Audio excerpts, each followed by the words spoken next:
Hello friends, my name is Fanrul, and today I want to talk about Charged Quartz Crystals, or rather why you should not be crafting Extra-Pungent Skyscale Treats or grow lamps if you want to maximize your profit. In this video I will mainly go over the best ways to profit off these crystals, but if you need them for any other crafting goals or achievements, make sure to do those first. Before diving into the actual recipes, I want to briefly go over how you can obtain these Charged Quartz crystals, as these are a time-gated and a Kanban material. Once per day, you can go to a place of power with 25 regular quartz crystals and charge them up to get a Charged Quartz crystal. The most convenient place of power for most players is the Crate obelisk in their home instance. Although, if you don't have access to that yet, don't worry. You can go to the heart of the priory in the Dermont Priory.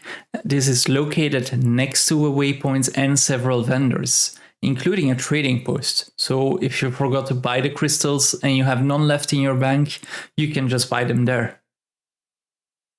There is also a rare chance to obtain Charged Quartz crystals from mining one of the quartz crystal formations. Due to this being RNG, however, I will not include this in the video, but if you get one like that, just consider it a bonus.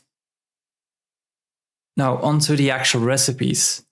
Thanks to Guild Wars 2 efficiency, we know about crafting grow lamps, which is an item that can be crafted through jewel crafting and requires 10 Charged Quartz crystals, 10 orichalcum settings, 25 sunstone lumps, and 25 watchwork sprockets. Except for the Charged Quartz crystals, the other ingredients can easily be farmed or bought off the trading post.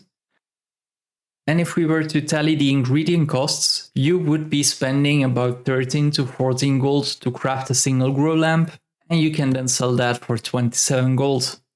Excluding trading post taxes, that means we would be making 13 to 14 gold of profit once every 10 days. Mainly because you can speed up Charged Quartz crystals.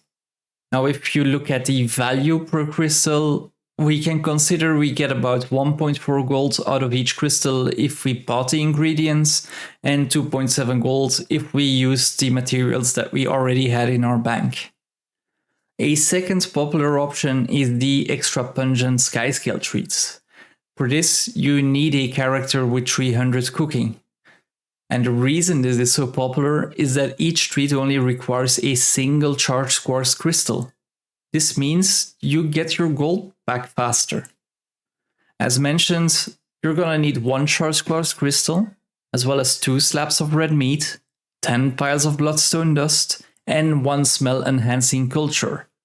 If you look at the total cost of all these ingredients, the smell enhancing culture would be the biggest part of those. You can buy these cultures from the master chefs next to any cooking station for a fixed cost of 4 gold each. Looking at the total cost of the ingredients, we would be spending a little over 4 gold, and a Skyscale Treat sells for about 7 gold on the trading post. Now, due to the fixed cost of the smell enhancing cultures, there is currently a cap on our profit or on the value we can squeeze out of a single crystal. This will remain the same unless the price of the treats would go up in the future. Which is similar to the grow lamp, except that we can craft this daily, which is an advantage in my opinion.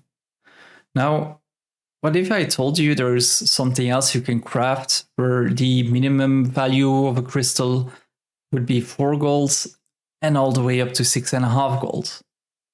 Instead of crafting the 2 aforementioned items, you could be crafting Celestial Pearl weapons. All of these weapons require ingredients that will cost about 3 golds, and you can sell each weapon for 12 to 13 gold on the trading post. Each of these weapons have a specific recipe that needs to be unlocked. If you don't have them yet, don't worry, you can simply buy these off the trading post for a couple of silver. You might already have a few of these unlocked if you unlocked some recipes through the packed supply vendors or from gathering kite baskets during the Festival of the Four Winds. All of these weapons follow the same recipe in general. They all require a celestial orichalcum imbued inscription, which requires 5 orichalcum plated towels, 2 Charged Quartz Crystals, and 5 globs of ectoplasm. Additionally, each weapon requires 2 more components, and those either require 3 orichalcum ingots each, or 3 orichalcum ingots and 3 elderwood planks. This makes these weapons the ideal alternative to craft instead of the Skyscale Treats or the grow lamps. You can cash in on them every 2 days, which makes it faster than the grow lamps, and the value we can squeeze out of a crystal is much higher than the 2 other methods. And that's about it for this video. If you have any comments or questions, please make sure to leave them down below. And if you liked the video, please like, and a subscription would mean the world to me.